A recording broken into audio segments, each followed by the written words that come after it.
Hello everyone. Hello everyone. Welcome back to program Fundamentals of English Grammar. This is Dr. R.S. Maurya. Guys, we had seen in the previous lecture personal pronoun, and then we had a demonstrative pronoun, and this is the third lecture on pronoun. So today we are going to learn relative pronoun, that is a relative pronoun, and we will see what relative pronoun is and how relative pronoun works and what are the uses of relative pronoun, right? तो हम आगे बढ़ते हैं. तो relative pronoun जैसा ये नाम है. रिलेटिव मतलब होता है संबंध रखना, और प्रोनाउन का मतलब होता है जो नाउन के जगह पर आता है. ठीक, दो चीज़ होता है. तो और जो दो क्लासेस को जोड़ता है, जो दो वर्ड्स को, फ्रेजेस को जोड़ता है, उसको क्या बोलते हैं? कंजंक्शन बोलते हैं. कंजंक्शन बोलते हैं. तो जो रिलेट करता है का मतलब कि जो जोड़ता है उसको कंजंक्शन भी कहते हैं. तो देखते हैं, दो वाक्य लेते हैं. I met Rasmi. Rasmi had just returned.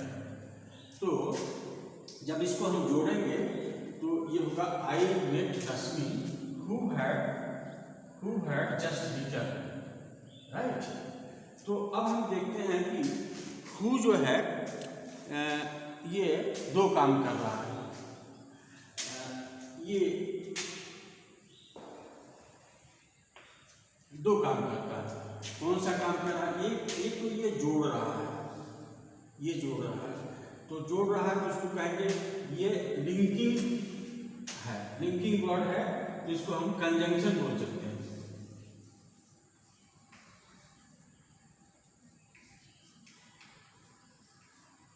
जो जोड़ने वाला शब्द होता है उसको बोलते हैं कंजंक्शन. तो ये एक कंजंक्शन का काम कर रहा है. दूसरा चीज, आई मेट रश्मि. हु जो है रश्मि की जगह आया है. तो ये प्रोनाउन का काम कर रहा है. दूसरा ये प्रोनाउन का काम कर रहा है.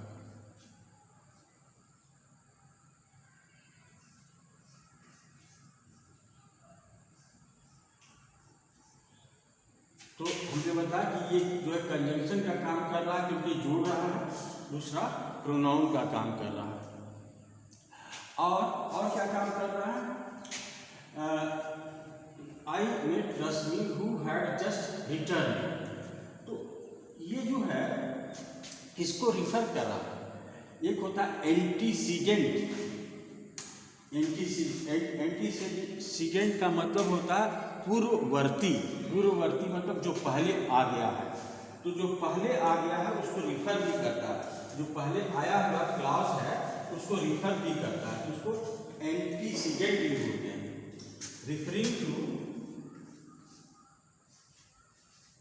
Refer to antecedent. एंटीसीडेंट का मतलब होता है पूर्ववर्ती मतलब जो पहले आया हुआ था. इसके पहले क्या आया? आई मेट रश्मि. ठीक है. तो हु जो है पूरे क्लास को भी रिफर करता है. इसको भी इसकी विशेषता बतलाता है और ये पूरे क्लास को रिफर करता है. कंजंक्शन का भी काम करता है. तो और ये रिलेट करता मतलब जोड़ता भी है. तो इसको दो तीन नाम से जानते हैं. एक तो जानते हैं कि ये कंजंक्टिव कंजंक्शन. इसको कंजंक्टिव कंजंक्शन के नाम से भी जानते हैं.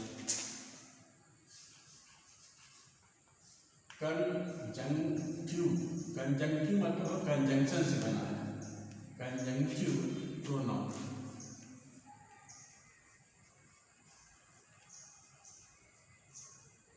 तो ये कंजंक्टिव प्रोनाउन है. इसको कंजंक्टिव प्रोनाउन के नाम से भी जानते हैं रिलेटिव प्रोनाउन के नाम से भी जानते हैं।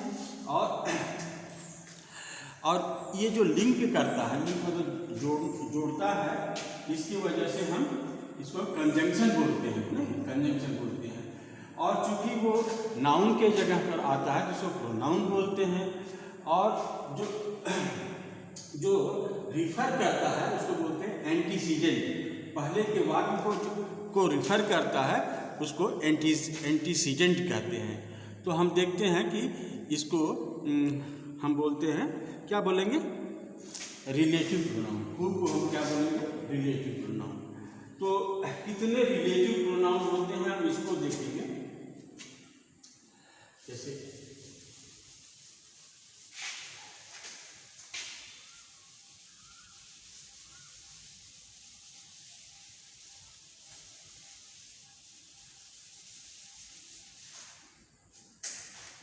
कितने रिलेटिव प्रोनाउन होते हैं, तो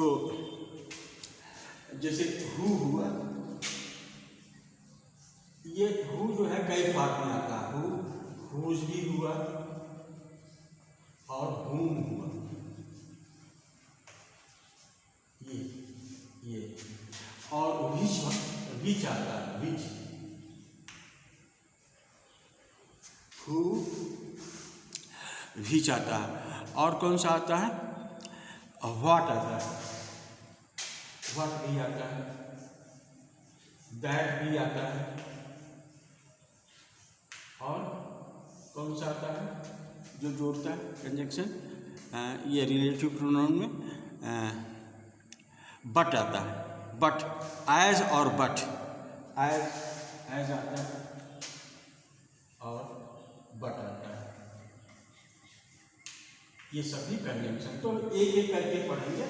ये बहुत ही इम्पोर्टेंट चीज़ होता है और इसको बहुत इत्मीनान से आप देखिए। और चूँकि आई can not right everything on the board, तो हम इसको थोड़ा सा देखेंगे, इसी संदर्भ में देखेंगे जो कि आपको बता दिया है।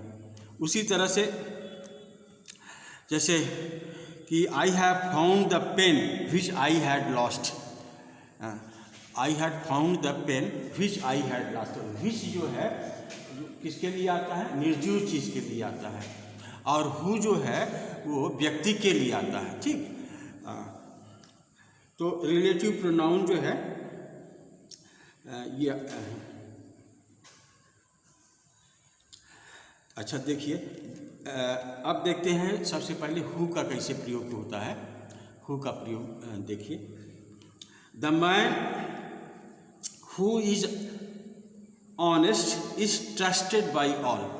A man who is honest is trusted by all. वो आदमी जो ईमानदार है सबका विश्वासी होता है। वो आदमी जो ईमानदार है सबका विश्वासी होता है। A man, the man who is trusted,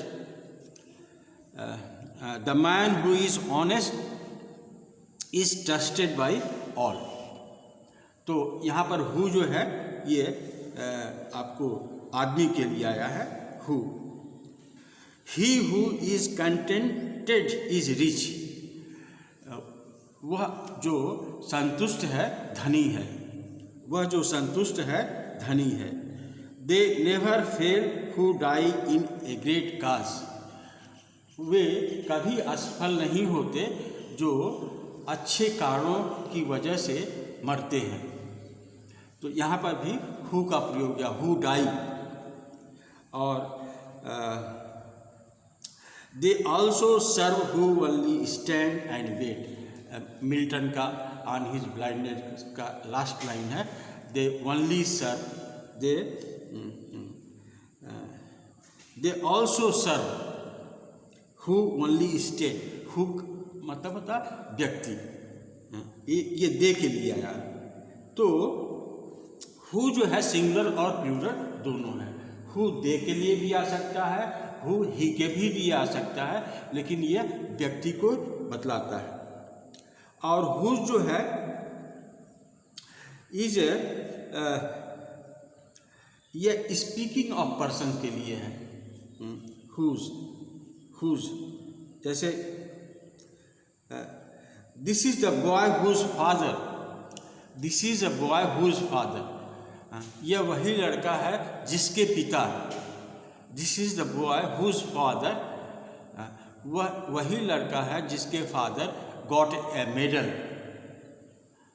या गॉट ए पद्मश्री और गॉट एनीथिंग। तो this is the boy whose, whose मतलब होता है जिसके, ये भी आदमी के लिए होता है। और जो है ये कि किस केस में आता है, पॉजिटिव केस में, स्पीकिंग ऑफ पर्सन, हाँ हुज। अच्छा, ये निर्जीव के लिए भी आता है, जैसे a triangle whose 3 sides are equal, a triangle whose 3 sides are equal, ये कोण जो है जिसका 3 साइड जो है इक्वल होता है उसको क्या बोलते हैं, a triangle whose 3 sides are equal is called equivalent triangle, समान भुजा वाला ट्रायंगल बोलते हैं उसको। अच्छा, अब देखते हैं विच। विच जो है वो किसके लिए आता है, निर्जीव चीज के लिए आता है और जानवर के लिए आता है। अच्छा से इसको समझिए, को बताया विच को।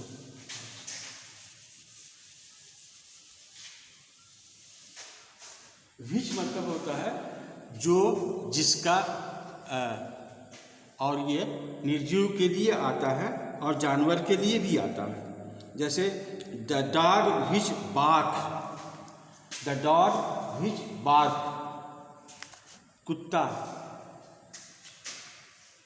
द डॉग विच बार्क, कुत्ता जो भौंका। नहीं, तो ये विच किसके लिए आया है, कुत्ते के लिए आया है। तो ये कुत्ते के लिए द डॉग विच बार्क। और the moment which is last, the moment, the moment मतलब क्षण, निर्जीव चीज, the moment which is last, which is lost, is lost forever, is lost forever।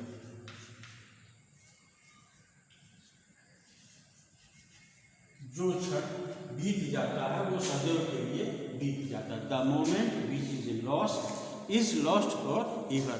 तो क्षण के लिए भी आया है, तो हमने बताया कि निर्जीव चीज के लिए इसका प्रयोग होता है और जानवरों के लिए। The book which was lost, the book, book क्या है, निर्जीव है, तो द बुक दिया जाता है, the book which was lost, which was lost, was not mind, was lost, is not mind, कुछ भी हो सकता है। तो किताब के लिए आया, जानवर के लिए भी आया, और क्षण के लिए वो भी निर्जीव चीज़ है, उसके लिए भी विच का प्रयोग होता है। तो हमने बताया हु का प्रयोग और विच का प्रयोग। अब देखते हैं कि कहीं कहीं जो है एंटीसीडेंट जो है वो गायब होता है, ये बहुत इम्पोर्टेंट चीज़ है। एंटीसीडेंट मतलब होता पहले आने वाला, पहले आने वाला शब्द या वाक्य या क्लास जो भी होता है इसको बोलते हैं एंटीसीडेंट। कभी कभी वो गायब होता है, किस अर्थ में गायब होता है आप इसको देखें। जैसे हु है, तो अब हु लिखा जाता है लेकिन इसमें कोई चीज़ छिपा होता है, जैसे अंडरस्टूड हु। हु में क्या क्या छिपा हो सकता है, हु में छिपा हो सकता है कि ही वॉज, इसमें छिपा हो सकता है ही वॉज, इसमें छिपा होता है शी वॉज, और इसमें छिपा हो सकता है दे वेयर, दे वेयर, ये चीज इसमें छिपा हो सकता है। साइलेंट, इसमें छिपा हो सकता है, इसमें हु में। तो जैसे उदाहरण देखें कि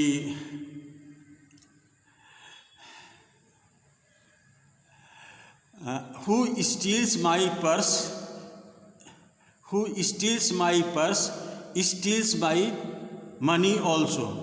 नहीं, हु स्टील्स मतलब जो चुराता है। हु स्टील्स मतलब होता है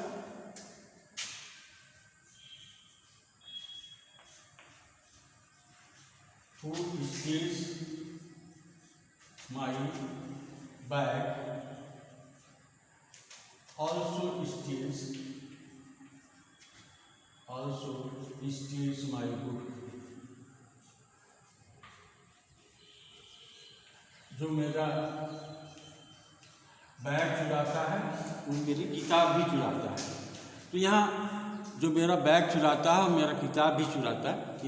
तो यहाँ हु का मतलब होता है वन हु मतलब होता है ही वॉज या वन हु जो चुराता है, इसमें छिपा होता है। जैसे और देखते हैं, whose the gods love die young. बड़ा अच्छा सेंटेंस है, बाइबल का है।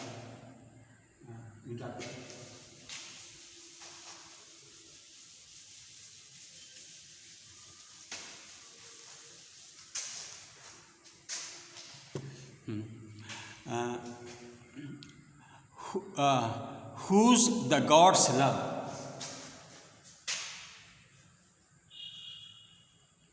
whose the gods love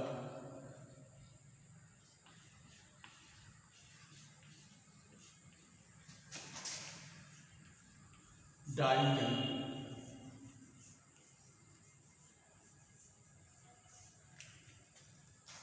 जिसको भगवान प्यार करते हैं वो नौजवानी में ही मर जाता, पहले ही मर जाता। Whose the gods love dying, whose whose those person whom, इसका मतलब हुआ वे व्यक्ति जिनको, हुज का मतलब होता दोज पर्सन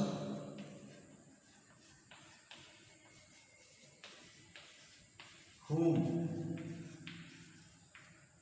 वे व्यक्ति जिनको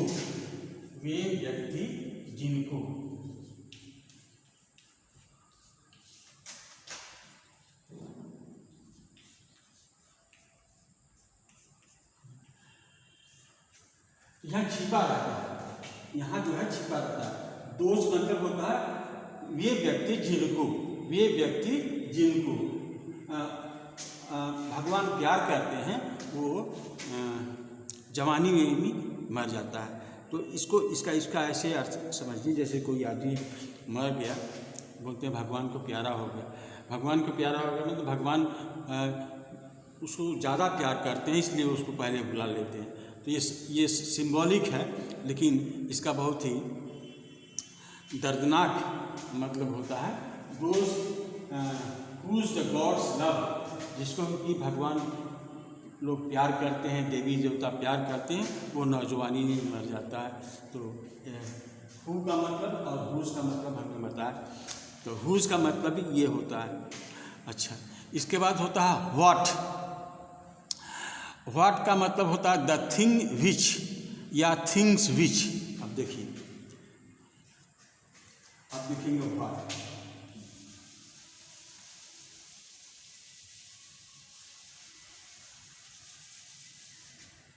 इसी तरह से व्हाट में भी एंटीसीडेंट जो छुपा रहने वाला चीज़ है, जो उसके पहले एंटीसीडेंट मतलब होता है उसके पहले आने वाला चीज़।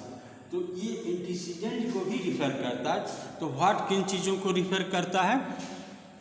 द थिंग विच, इसका मतलब होता है द थिंग विच, प्लूरल हो जाएगा, या द थिंग्स, हाँ दोनों हो जाएगा। द थिंग्स विच या द थिंग विच। तो इसका उदाहरण देखें। Yes, I can not tell you what has happened. I can not tell you what has happened. I can not tell you, I can not tell you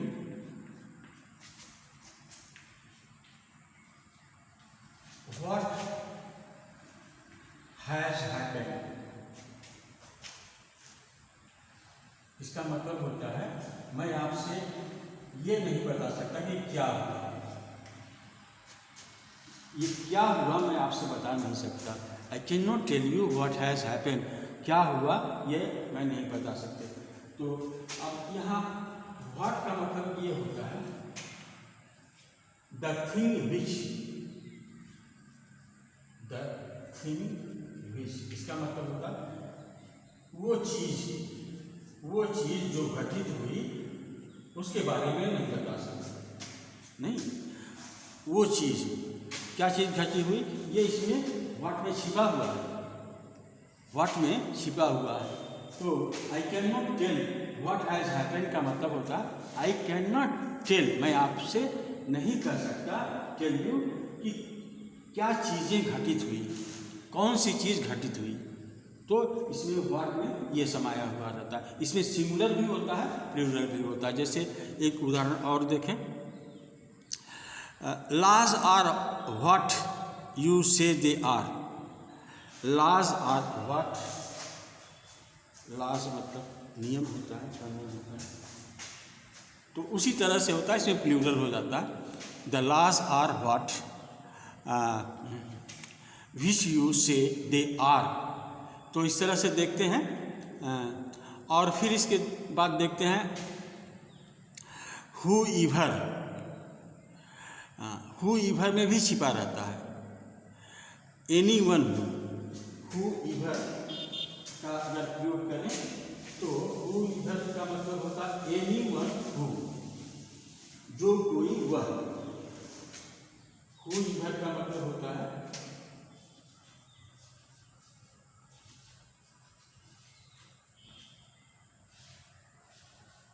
anyone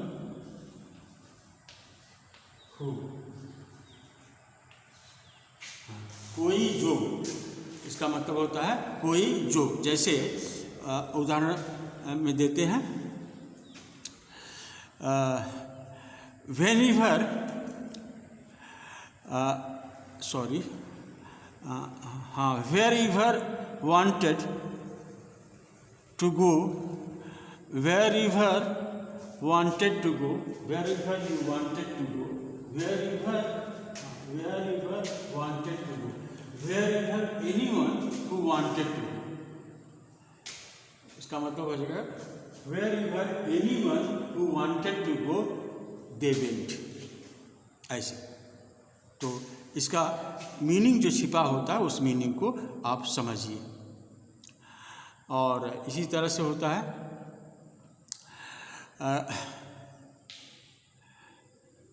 अब हम देखेंगे that का प्रयोग। That जो है ये कई सबके जगह प्रयोग होता है। जैसे ये हु के लिए भी प्रयोग होता है, हुम के लिए भी प्रयोग होता है।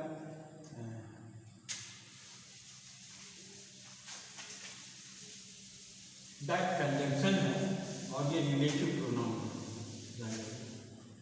जैसे ये दैट कंजंक्शन है नंबर 1, जोड़ने वाला है, और ये किसी के जगह काम करता है, नाउन के जगह काम करता है तो प्रोनाउन होगा, और किसी एंटीसीडेंट को बताता है तो रिफ़र करता है। तो ये भी कई डबल वर्क करता है। तो और इसका मतलब भी अलग अलग होता है। जैसे दैट का मतलब हु भी होता है, विच भी होता है, और हुम भी होता है। तो देखते हैं, happy is the man that is contented. Happy is the man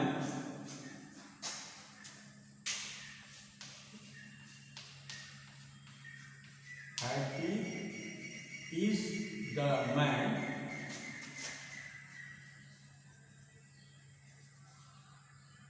that is contented, that is contented. Contented क्या मतलब होता है?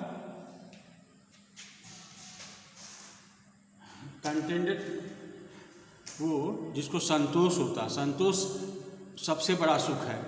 तो वो आदमी जिसके पास संतोष है वो सबसे ज़्यादा धनी आदमी है। तो यहाँ दैट का मतलब होता है हु, दैट का मतलब यहाँ पर who. He is the man who is contented, जो आदमी संतुष्ट है। तो यहाँ हु के लिए आया है। Happy is the man that is contented का मतलब हो गया कि वह, हु जो कि। This is the house that my father built, this is the house that my father built. तो दैट माई फादर बिल्ट का मतलब which my father, that my father का मतलब विच माई फादर बिल्ट। तो ये जो है हाउस के लिए आया है, तो यहाँ पर विच का प्रयोग होगा। तो हमने बताया कि दैट का मतलब हु भी होता है और विच भी होता है। अच्छा, the man that we were looking for has come, the man that we were looking, the man that we were looking, आदमी जिसको कि हम सोच रहे थे या जिसके बारे जिसको हम खोज रहे थे, तो the man that we were looking for. तो यहाँ पर दैट का मतलब होता है हूम मतलब जिनको मैं खोज रहा था। यहाँ दैट का मतलब हो गया जिनको। तो हम देखते हैं कि इसका दैट जो है वो कई मीनिंग लेकर के आता है। तो इस तरह से दैट का प्रयोग होता है। दैट भी ये इस तरह से प्रयोग होना। और अब दैट जो है हु, हुम, विच की जगह भी प्रयोग होने लगा। जैसे अगर आप हु, हुम, विच का प्रयोग न करके दैट का भी प्रयोग करें, कोई बात नहीं। He is the man, he is the wisest man that I have ever met. तो आप यहाँ पर हु का प्रयोग कर सकते हैं। He is the wisest man who is who I have ever met. Yes. तो this is the best picture that I ever saw. तो this is the best picture, तो दैट की जगह विच, दैट निर्जीव चीज़ है, that which I ever saw. तो यहाँ विच लगा सकते हैं। दैट का प्रयोग जो है ऑल के बाद और सेम के बाद, वन के बाद, वनली के बाद अच्छा होता है। ऑल का प्रयोग और के बाद आता है, सेम के बाद आता है, और किसके बाद आता है? All, same, only, none,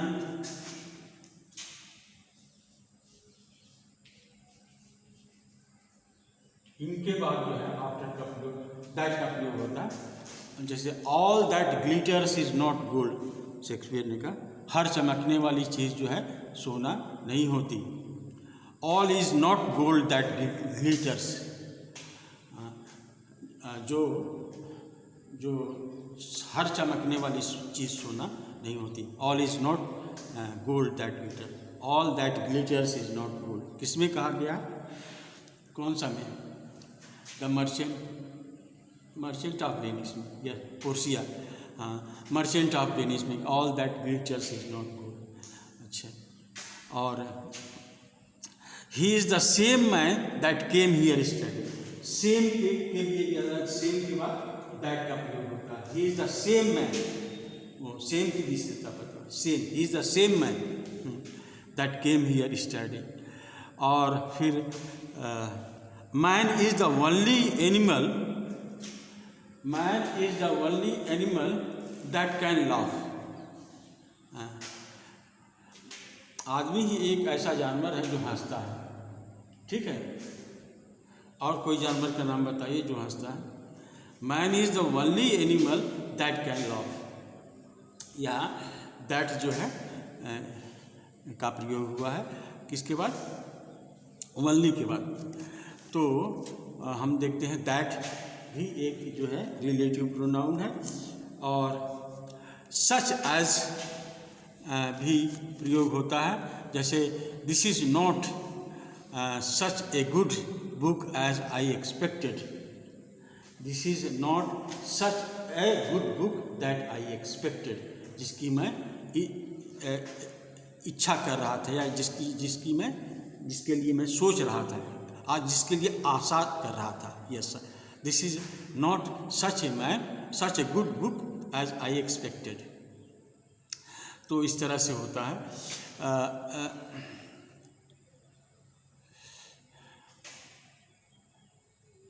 yours is not the same book as mine. तो ऐसे होता है। इसमें कुछ एक दो चीज़ है जो बहुत इम्पोर्टेंट चीज़ है, वो कॉमन एरर्स में आते हैं। तो जैसे कि this is the same story I heard 10 years ago। तो ये विच के जगह बताया गया, विच आई हर्ड 10 years, वही कहानी है जो 10 साल पहले हम सुने थे। This is the same story. तो ऐसे भी this is the same man that came yesterday, ये भी सही है।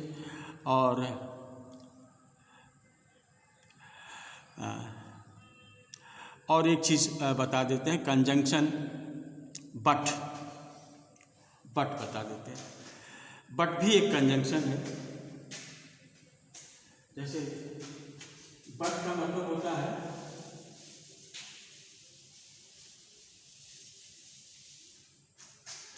जैसे देयर इज नो फादर,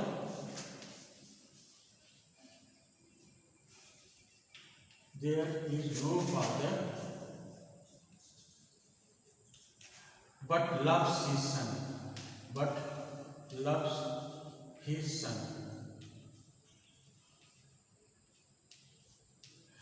कोई भी पिता ऐसा नहीं है जो अपने बच्चे को प्यार नहीं करता, अपने लड़के को प्यार नहीं करता। तो बट का मतलब होता है निगेटिव।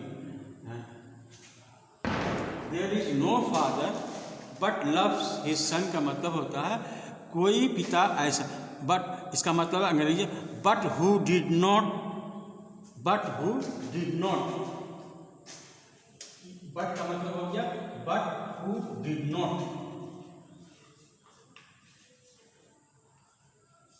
जैसे गौतम बुद्ध ने कहा कि कोई ऐसा आदमी धरा पर नहीं है जो मरे हुए आदमी को न देखा हो। तो उसी तरह से जैसे there was no one present but saw the dead, there was no one present but saw the dead. कोई आदमी वहाँ ऐसा नहीं था जो मरे हुए को न देखा हो। तो इसका निगेटिव होता है who did not see, did not love, ऐसे होता है। तो ये जो है आपको यहाँ पर हम रिलेटिव प्रोनाउन हम ख़त्म करते हैं। एक और कल स्पेशल लेक्चर ऑन प्रोनाउन, जिसमें हम कॉमन एरर्स इसमें क्या आते हैं, क्या गलतियाँ हो सकती हैं, उसको हम बताएंगे। और that would be very important. ऐसे हम तो कॉमन एरर्स कई बार बताएंगे, but I need to tell you because हमने बहुत सारी चीज़ें देखी हैं जो छूट गई हैं, वो कल हम आपको अच्छे से बताएंगे, सो दैट कि आपको किसी भी चीज़ पर कमांड आप पूरी तरह से जान लें। ग्रामर एक ऐसी चीज़ है जिसको आपको बहुत आहिस्ता पढ़ना पड़ता है, प्रैक्टिस करना पड़ता है, ऐसा नहीं सरफेस पर। और कोई सरफेस से पढ़ करके या टिक लगा करके वैसे नहीं होता।